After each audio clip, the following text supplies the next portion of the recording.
And another loving reminder, no smoking anywhere on the airport grounds. This includes cannabis as well as vaping. Include cannabis. No cannabis. Cannabis to.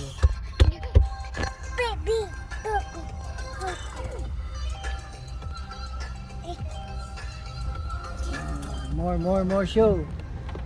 All right, folks, just lifting off there at the southern end of the field towards our right is probably the most unique aircraft you'll see at the air show today. This is the tilt rotor MV-22 Osprey.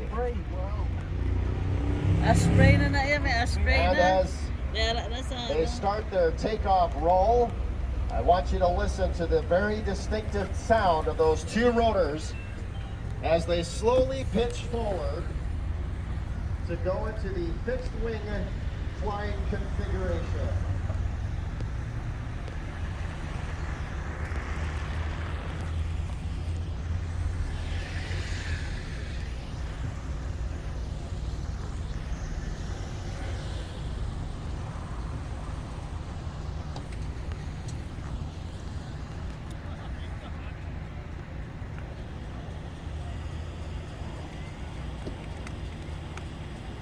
Combines the vertical takeoff, hover, and vertical landing qualities of a helicopter with a long range, Vertical, fuel vertical. efficiency, and speed characteristics of a turboprop aircraft. The MV-22 Osprey is the primary assault support aircraft. Anong ngalan siyang plane? Space Force Corps.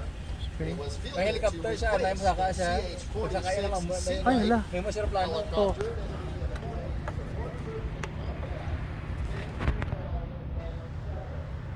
Pati wala na kapaway mo video. Bago ko lang ginoon.